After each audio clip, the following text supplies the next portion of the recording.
제목이 일반 기업 회계 기준이 2023년에 개정된 내용이 3개가 있어요. 자, 이번에 오늘 요걸 할 거예요. 그러니까 여러분들이 일반 기업 회계 기준을 하시는 회사라면 요 강의를 듣고 2023년에 요런 게 바뀌었구나. 작년 대비 전부 다 올해 2023년 개정회계입니다. 개정회계입니다. 그리고 요거는 아시다시피 여러분에게 많은 서비스이기 때문에 그렇죠? 사이트에 가시면 요렇게 파일이 있어서 출력이 가능하실 거예요. 출력이 이쁘죠? 이쁘게 타이핑해 놨습니다. 그러니까 요거를 먼저 출력을 하셔서 이 수업을 듣습니다. 강의만 들으시면 안 되죠. 이 출력을 먼저 하세요. 우리 자료실에 가셔서 일반 기업 회계 기준의 개정 내용 요거를 뽑으셔서 수업을 합니다. 자, 이제 그러면 다 뽑으셨다라고 생각을 하고요. 수업을 진행해 보십시다. 그죠? 자, 그럼 1번이 뭐냐면 1번이 금융업을 적용하는 고객 예수금의 현금 흐름표 분류를 재무에서 영업으로 변경했다. 사실 여러분에게 의미가 잘 없겠죠. 그죠? 자, 우리가 금융업이 있겠죠. 돈을 받아다가 빌려주고 이런 작업을 하는 금융업인데 금융업에 현금 흐름표, 캐시플로우, 이 현금 흐름표를 만들 때 돈을 갖다 놓는 고객들이 있잖아요. 고객들에게 돈을 빌리고 고객에게 돈을 반환하죠. 그걸 이제까지는 자금이라는 개념으로 재무활동에 넣는데 여러분 금융업은 요것들이 뭐예요? 금융업은 이것들이 바로 그죠? 영업이잖아요. 돈을 빌려오고 갚고 그러니까 일반 제조업이 은행에서 돈을 빌리고 갚는 건 재무활동이 맞는데 금융업일 때는 고객에게 돈을 빌려오고 고객 예수금이라고 그러죠. 다시 반환하고 이거는 이제부터 영업활동으로 하겠다. 특히 당연한 거예요. IFRS도 당연히 그렇게 하니까 요렇게 바꾸겠다. 특별한 얘기 아니겠죠. 그렇죠? 그러면 원래가 여러분 이 금융업은요. IFRS를 하게 돼 있어요.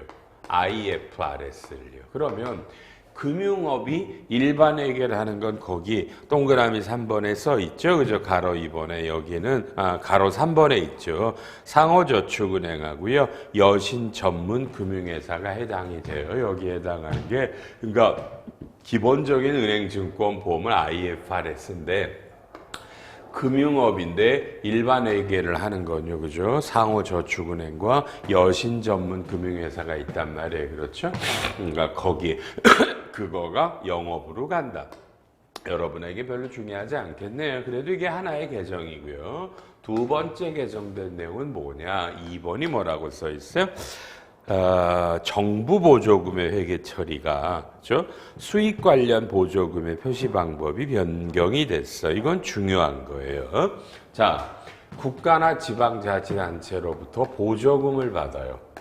그럼 이 보조금은 당연히 2개가 돼요. 그렇죠? 이 보조금으로 자산을 살 거냐, 자산을 취득할 거냐, 그렇죠? 또는 수익을 보존해 주는 거냐, 요런 2가지의 보조금이 있어요. 그러니까 여러분이 매일 들어보는 건 주로 이거죠, 그죠? 정부가 보조금을 줘서 우리가 기계장치를 샀다. 기계장치를 샀다.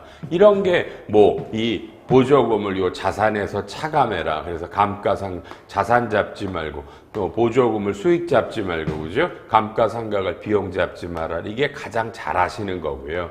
근데 요 수익을 보존해 주는 보조금들이 있어요. 왜냐면 그죠? 우리가 제일 잘하는 거 잘 보세요. 시내버스 회사.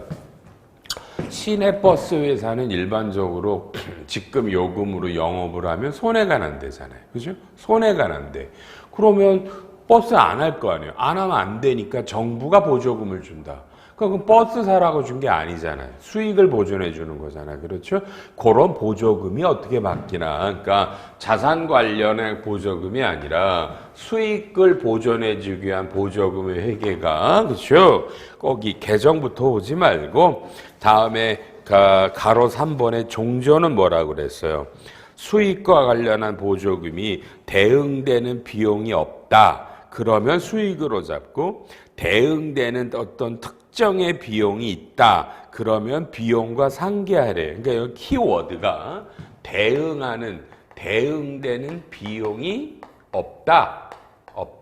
또는 그 동그라미 2번에 특정의 비용을 보정할 거다. 특정의 비용을 보존할 거다.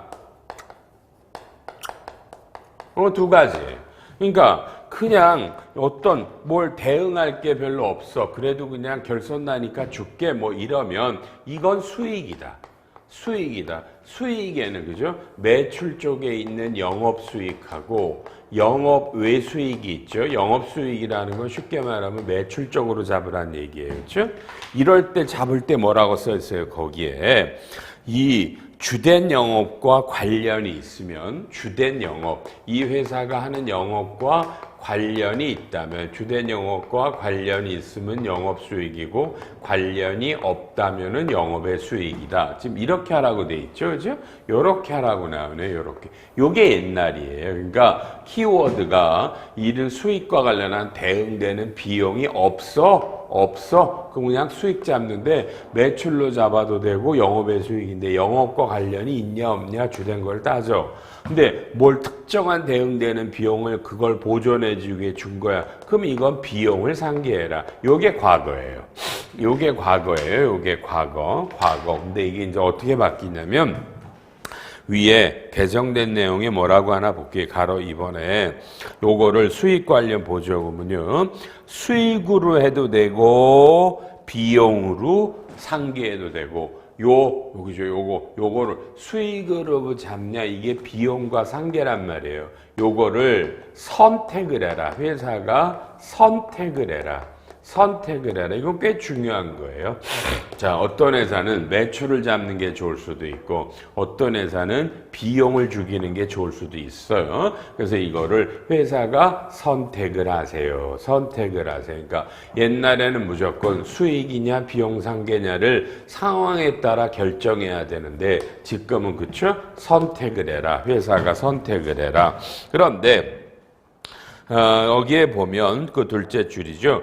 수익으로 표시를 할 때는 주된 영업 활동과 직접적인 관련이 있으면 영업이고 없으면 영업의 수익이다. 이건 뭔가 수익으로 잡으면 이건 똑같이 가죠. 주된 영업과 관련이 있으면 영업 수익 매출 쪽으로 잡고 영업과 관련이 없다면 영업의 수익으로 잡고요. 그러니까 대신에 옛날에는 강요인데 지금은 이 둘을 수익 잡든 비용을 상기하든 선택을 하라. 꽤 중요한 거예요. 이런 겁니다. 그렇죠? 그래서 거기 동그라미 1번에 벤처회사가 신기술을 개발할 때 보조금을 옛날에는 영업의 수익으로 잡았어요. 그럼 보세요. 신기술을 개발할 때 들어가는 돈들이 연구비나 개발비예요. 그럼 이건 연구비도 개발비 상각도 다 판관비란 말이에요. 그러니까 이쪽은 비용은 영업비용으로 들어가는데 요 수익은 영업 외 수익으로 잡으니까 매칭이 안 된다. 이런 문제가 있었던 거예요. 그래서 그런 예시도 삭제했고요. 정부 보조금을 일단 요게 이제 받으시면 자산과 관련된 거야, 수익과 관련된 거야를 먼저 우리 회사가 판단해 주시고요. 자산 쪽은 똑같고요. 그렇죠. 똑같고요. 수익이라면은 이거를 그죠? 수익 잡을 거야, 비용 상계할 거야. 결정해 주시고 선택이니까 수익으로 잡으시면 이게 영업 수익으로 잡을 거야, 영업의 수익으로 잡을 거야도 이제 기업이 판단해 달라. 이렇게 바뀐 거예요. 이미 IFRS는 그렇게 돼 있어요. 그러니까 이런 것들이 자꾸 IFRS로 따라가는 거예요. 국제회계 기준은 이미 수익 관련 보조금은 수익 잡거나 비용 차거나 IFRS는 이미 선택이었어요. 일반 회계가 달랐는데 이제 일반 회계가 국제회계랑 따라간 거고요. 가로 5번에 종전 규정이라고 나오죠. 무연탄을 채출하거나 버스 회사가 매출 가격이 매출 원가에 미달해요. 그럼 손해가 나잖아. 이걸 지원해 줬으면 그죠? 이건 버스 회사가 수익이 안 나니까 지원해줬다. 그건 영업과 관련된 거잖아요. 그러니까 수익 잡았는데 옛날에는 지금은 수익으로 매출로 잡아도 되고 그 관련되는 비용 뭐 인건비라든지 운영비들을 차감해도 된다. 선택으로 간다라는 거예요.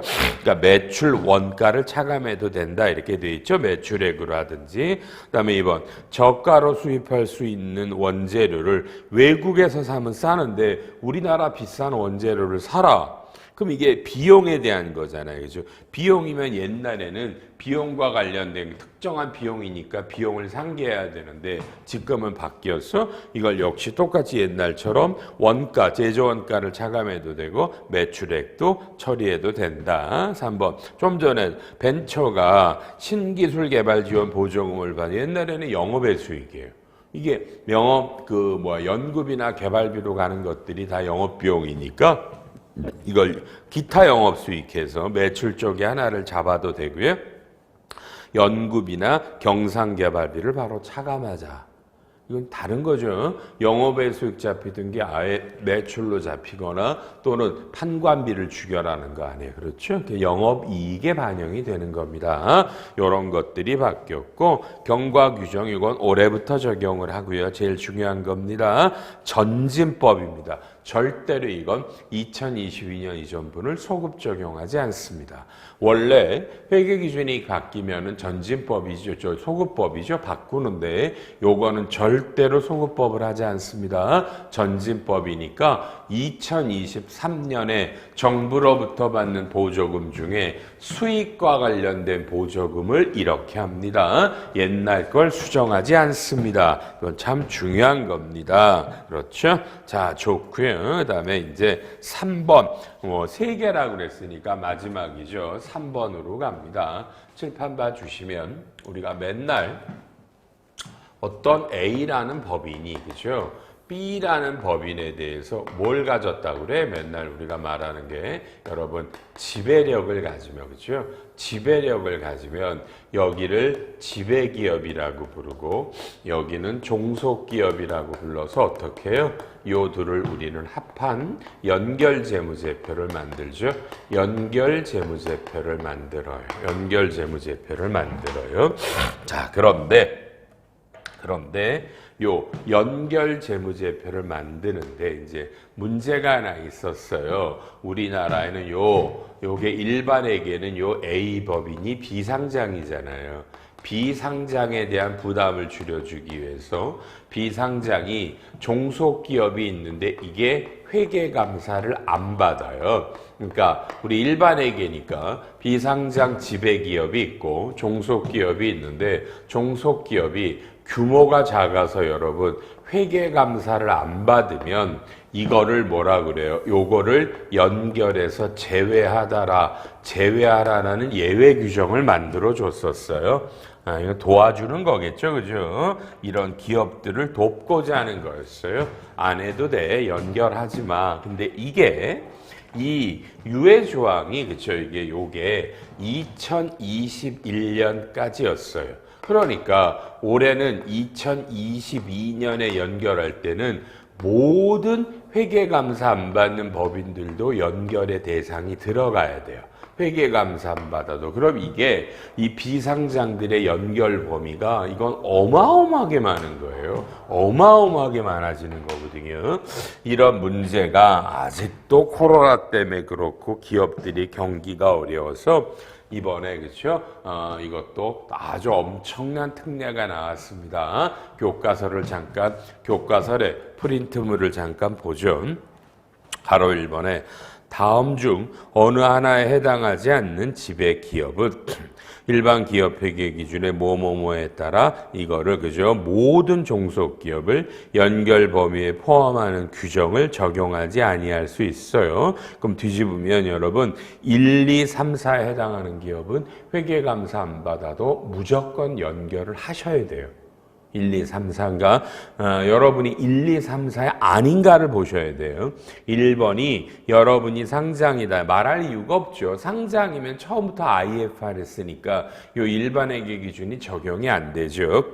또 증권신고서 제출법인, 사업보고서 제출대상법인가? 사업보고서 제출대상법인이라는 말을 아실 거예요. 그러니까 여러분이 비상장인데 사업보고서를 제출해야 되는 법인 여러 가지 뭐 금융거래들이 있어서 그래요.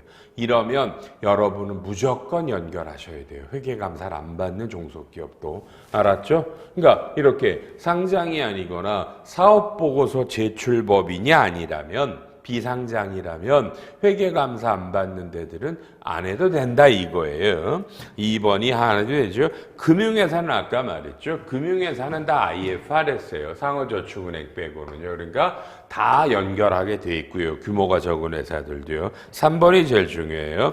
주식회사 등의 외부감사에 관한 법률에 따르는 대형 비상장 법인 직전 사업연도 자산총액이 5천억 이상이에요. 이게 여러분 요 법인이 외관법에 보면 그러니까 작년 그죠? 그러니까 작년이니까 2021년이겠죠? 2021년 12월 말에 자산이 여러분 얼마라고 돼 있어요? 5천억이 넘어가는 걸 외관법은 대형 비상장 법인이라고 불러요. 여기서 너무너무 조심한 게 있어요. 왜냐면 원래 요건 외관법의 시행령이거든요. 대형 비상장 법인이. 근데 현행은 1,000억인데 이게 지금 개정안이 올라간 게 5천억이래. 이건 바뀐다고 그러네. 그래서 이건 현행은 아직은 이 강의하는 시점에서도 외관법의 시행령이 안 바뀌니까 현행은 아직은 1,000억이라고 되어 있는데 이게 바뀐대요. 5천억으로 바뀐대요. 대형 비상장 법인이. 그러니까 A 법인이 작년도 자산 총액이 5천억이 안 넘으면 대형 비상장 법인이 아니죠. 아니면 이 회계감사 받지 않는 회사를 회계감사를 하지 말아라고 바뀌는 거예요. 근데 이게 누가 벌써 물어봤어요. 현행은 1,000억인데 외관법 시행령이 5천억으로 바뀐다. 그럼 지금 이렇게 회계감사를 안 받아도 되는 대형 비상장을 개정이 되는 5천억으로 하는 거냐 개정 전에 걸로 하냐 했더니 이미 다 회계기준원이나 이런 데서 개정되는 기준 5천억 이하의 대형 비상장 법인들은 회계감사를 안 해도 된다. 이렇게 이미 유권 해석이 나왔어요. 그러니까 시행령은 개정, 그래도 확인을 하세요. 5천억으로 바뀌면 아셨죠? 그러면 우리나라 이 지배기업이 5천억이 안 넘는 기업은 회계감사 안 받는 기업은 연결해서 빠지면 실제로는 거의 대부분이 연결해서 빠지는 거예요. 이해하셨죠? 대부분이 연결해서 빠지는 거예요. 요게 시행령이 바뀌는 거 팔로우 해주세요. 이미 질의가 들어갔어요. 개정된 5천억 기준으로 2022년부터 안 해도 돼요. 안 해도 돼요. 이렇게 답이 나왔단 말이죠. 그러니까 이 회사가 5천억이 안 넘고 2021년 말로 또는 상장은 당연히 아니겠고 사업보고서 제출 법인이 아니라면 회계감사 안 받는 법인은 봐요. 2022년부터 안 해도 되는데 외우세요. 요게 2017년까지로 규정을 만들어줬어요. 그러니까 미안해. 17이 뭐예요? 27년. 요 2027년까지는 연결을 안 해도 되니까 어마어마하게 연결을 만드는 부담이 줄어든 겁니다. 이건 정말 중요한 겁니다. 2022년 연결부터 안 하는 겁니다. 아셨죠? 이건요. 특히 외관법 시행령이 대형 비상장 법인이 5천억으로 바뀌냐는 이제 곧 나오겠죠. 나오겠죠? 그렇게 하시고요. 거기 가로 3번을 한번 보겠습니다. 가로 3번. 자, 가로 3번 뭐라고 돼 있냐면요. 외관법 뭐뭐 한다 돼 있는데 그쵸? 맨 마지막 줄에 해외 종속법인이 그죠? 요 법인이 종속기업이 외국에 있다면 국내 종속기업에 대한 규모 기준을 적용하고 똑같고요. 그러니까 이게 뭐냐? 좀 어려운데 요게 해외에 있다고 생각을 하시면 이게 외국에 있는 종속기업이다라면 이 우리나라 법인은 회계감사 안 받으면 안 받잖아요. 회계감사가 전년도 자산이 뭐 120억이다. 부채가 70억이다. 그렇죠? 뭐 매출이 100억이다. 종업원이 100명이다라는 기준 4개 중에 2개 이상이면 2개 이상이면 요게 회계감사를 받잖아요. 그러니까 외국에 있는 이 해외 종속법인들도 똑같겠죠. 원화로 환산해서 자산이 120억이 안 넘습니까? 넘습니까? 부채가 70억이 넘어 안 넘어요? 매출액이 100억이 넘어 안 넘어요? 종업원이 100명이 넘어야 안 넘어요 해서 2개 이상이라는 기준을 따라가라라고 뭐 이럴 수밖에 없겠죠. 뭐 해외 종속기업을 별도로 만들 수는 없으니까. 그래서 해외 종속기업이 원래 우리나라 법의 외관법은 아니더라도 요 기준을 판단해라라고 되어 있는 것 같습니다. 이런 것도 알아서 돼 있고요. 그 다음에가 또 새로 첫째 줄에 뭐 새로 설립했는데 전년도 재무 상태가 없다면 설립 시점의 금액 등으로 규모 기준을 따라주세요. 올해 만들 수가 있죠. 그럼 이런 외관법들이 다 전년도 자산 부채 뭐 이런 거잖아요. 올해 설립 시점으로 가세요라는 것들이 나오고요. 가로 4번은 보지 않죠. 연결은 안 하더라도요. 그럼 여기서 요렇게 자산이 5천억 이하의 대형 비상장 법인이라 회계감사를 받지 않는 종속기업을 회계감사를 안 하면 당연히 지배기업은 종속기업을 지분법의 회계 처리를 해야 된다. 당연한 말 같아요. 지분법의 회계 처리를 해야 된다. 그렇죠?